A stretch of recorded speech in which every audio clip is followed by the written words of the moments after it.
నాన్నమ్మ, ఎస్పీ గారు. నమస్కారం అమ్మా. నా పేరు శ్రీనివాసులు. ఈ అమ్మాయి మా అమ్మాయి లత. కూర్చోండి బాబాయ్ గారు. థ్యాంక్స్. కూర్చోండి.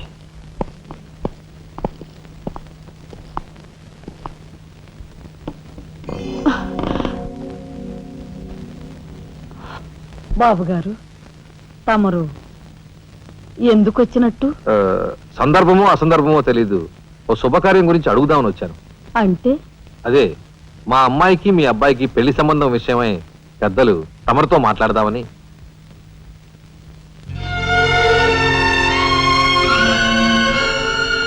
మా అమ్మాయి మీ అబ్బాయి అంటే ఇష్టపడుతుంది. మరి మీ అబ్బాయి ఏమంటాడో? నాకేం అభ్యంతరం లేదు. బాబు గారు, మా ఇంట్లో ఏ నిర్ణయమైనా అందరం కలిసే తీసుకుంటాం. మా చిన్నాడు రాజా ఇప్పుడు వస్తాడు జైలు నుంచి. నాకు తెలుసమ్మా, అందుకే అతను వచ్చేలాగా మనం శుభం అనుకుంటే రాగానే తీపి తినిపించవచ్చు. వాడి నోటి నుంచి వచ్చే సమాధానమే మా అందరి నోటికి తీపి కబురు. బాబు గారు.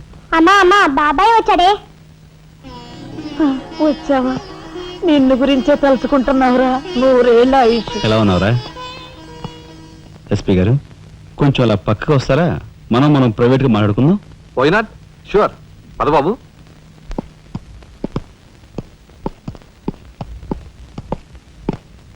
ఏమిటి తతంగం అంతా? అదేమిటి బాబు, ఆ మాత్రం తెలీదా? నిశ్చితార్థం. పోలీసు వై ఉండి హంతకులతో చేతులు కలిపే నీలాంటి వాడితో వెయ్యం అంటే మా ఇంట్లో మనుషులే కాదు, కుక్క కూడా నేను 10 ఆమళ్ల దూరంలో ఉంచుతుంది. నా సంపదకి మీ దరిద్రానికి 100 ఆమళ్ల దూరం ఉందని తెలిసి కూడా ఏరి కోరి మీ సంబంధం కోసం ఎందుకు వచ్చానో తెలుసా? మీ అన్నయ్య కలెక్టర్ అవుతున్నాడని. తెలుసు. కలెక్టర్ అల్లుడు చేతిలో ఉంటే అడ్డు ఆపు లేకుండా నేరాలు సాగించుకోవచ్చు అనే నీ నీచ బుద్ధి నాకు బాగా తెలుసు. నేనెంత నీచునో నీకు అర్థమైందిగా. ఇప్పుడు నువ్వు ఈ సంబంధానికి అడ్డుపడ్డావనుకో. ఏం చేస్తావు? నేను ఈరోజే జైలు నుంచి వచ్చాను. అవసరమైతే పెద్ద నేరం చేసి మళ్ళీ జైలుకి వెళ్ళటానికి రెడీ. చూడు బాబు, ఎవరైనా కలెక్టర్ అయ్యే ముందు అతని ఫ్యామిలీ బ్యాక్గ్రౌండ్ గురించి ఎంక్వైరీ చేసి పోలీస్ రిపోర్ట్ పంపాలి. చూడు, ఇది మీ అన్నయ్య గురించి ఎంక్వైరీ చేసి నన్ను రిపోర్ట్ పంపమని గవర్నమెంట్ నాకు రాసిన లెటర్. నువ్వు చెయ్యి నేరం మీద వేసుకుని మీ అన్నయ్యని ఆ డబ్బుతో చదివించావని నేను ఎంక్వైరీలో తెలుసుకున్నాను. మీది చాగమూర్తుల ఫ్యామిలీ అని రాశాననుకో, మీ అన్నయ్య కలెక్టర్ అవుతాడు. కాదు, నేరస్తుల ఫ్యామిలీ అని రాశాననుకో, బిల్ కలెక్టర్ కూడా కాడు.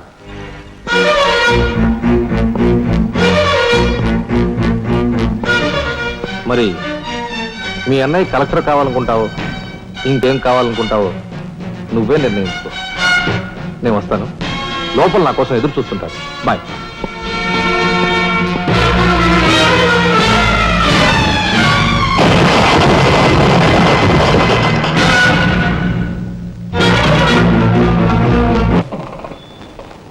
అదిగో ఏకాంబరం గారు కూడా వచ్చేసారు. రండి సార్, రండి. వెల్కమ్. రండి సార్. నమస్తే.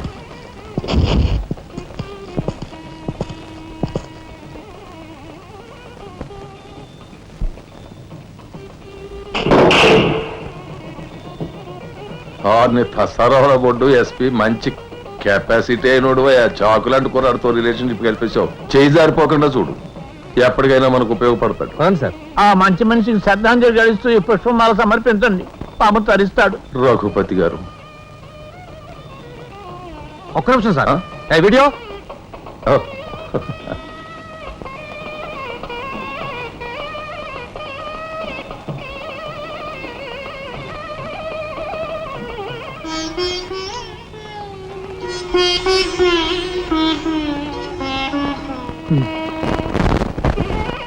Thank you.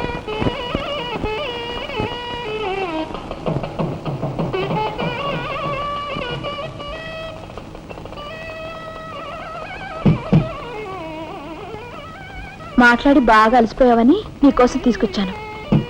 థ్యాంక్స్.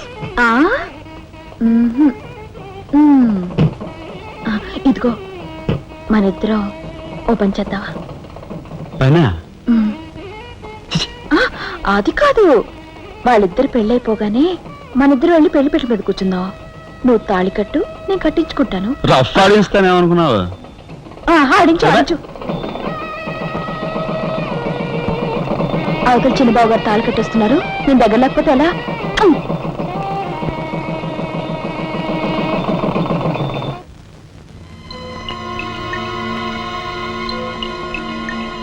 చూసారా, నరికేసిన చేతులతోనే దండేశారు. ఎంత ఘోరం.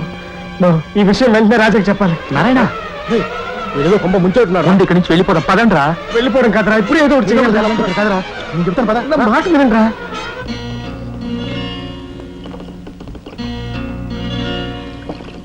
ఒరేయ్, నాకు ఐడియా వచ్చిందిరా. ఏమిట్రా అది? ఇక్కడున్న పోలీసు వాళ్ళంతా ఏకామరంతో కలిసిపోయారు గనక మనం హోమ్ మినిస్టర్కే పిటిషన్ పెట్టుకుంటే. అరే నీ ఐడియా బ్రహ్మాండంగా ఉందిరా. అయితే ఆలస్యం ఎందుకు? రే దుర్గా, ఇదిగో పిటిషన్ రాయి. అమ్మా లక్ష్మి, ఒరే రాజా, లక్ష్మి, మన రాఘవ కలెక్టర్ గా జాయిన్ అయ్యాడు కదూ, అందుకే మన వీధికి భోగం పట్టింది. మున్సిపాలిటీ వాళ్ళు రోడ్లన్నీ క్లీన్ చేస్తున్నారు, మురుగు కాలువలో పెనాయిలు కూడా చల్లుతున్నారు. ఆ చెల్లి చూడండి అమ్మా వైభవం. అందుకే వీధికి ఒక గొప్పోడు ఉండాలంటారు. అందుకే కదా ఈ వీధి గొప్ప నేను ఉన్నాను.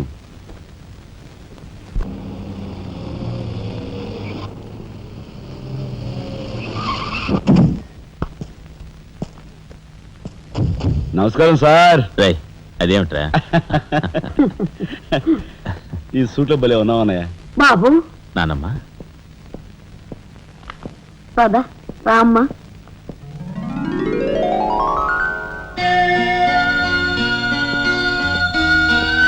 బాబు,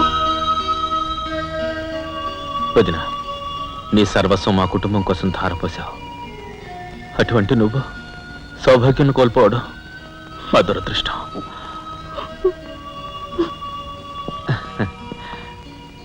నేను కలెక్టర్ అయ్యానంటే అది మా నాన్నమ్మ ఆశీస్సులే. నూరేళ్ళు చల్లగా ఉండండి. నాదే ఉందరా రాఘవ, ఆ సమయానికి చిన్నాడు ఆదుకోబట్టి ఈ రోజు మనకి ఈ భోగం పట్టింది.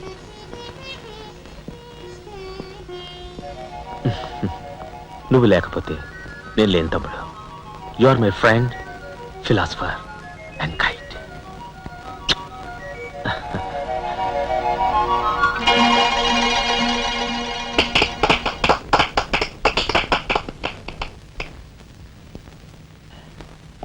నానమ్మ, నాకు బంగ్లా అలాట్ చేశారు. మనమంతా ఈ రోజే ఆ బంగ్లాకు వెళ్తున్నాం. మన గ్యాంగ్ అంతా ఆ బంగ్లాకి ఎందుకు అన్నయ్య?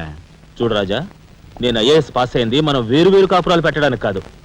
మీరందరూ అక్కడ రాకపోతే నాకు ఆ కలెక్టర్ గిరి అక్కర్లేదు. అంత మాట అనుకురా రాఘవ.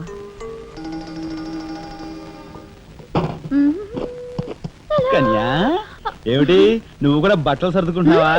తప్పదు కదా మరి. ఏమిటి తప్పదు? అక్కడికి వచ్చి నువ్వు మా పీకల మీద ఎక్కడానికా? నువ్వు రావడానికి వీలేదు. నేను వస్తున్నాను. అవునా? మా పెద్దోడు పోయి అన్నాళ్ళు కాలేదు. ఇంట్లో దీపం పెట్టకుండా ఉండకూడదు. అందుకని నీకెక్కడైనా మంచి ఇల్లు దొరికేదాకా ఈ ఇల్లు నీదేననుకో. ఏ, నేను వస్తాను. బామ్మ, నేను వస్తున్నాను. అక్కర్లేదు, నువ్వు ఇక్కడే ఉండమ్మా. నీ పంచు.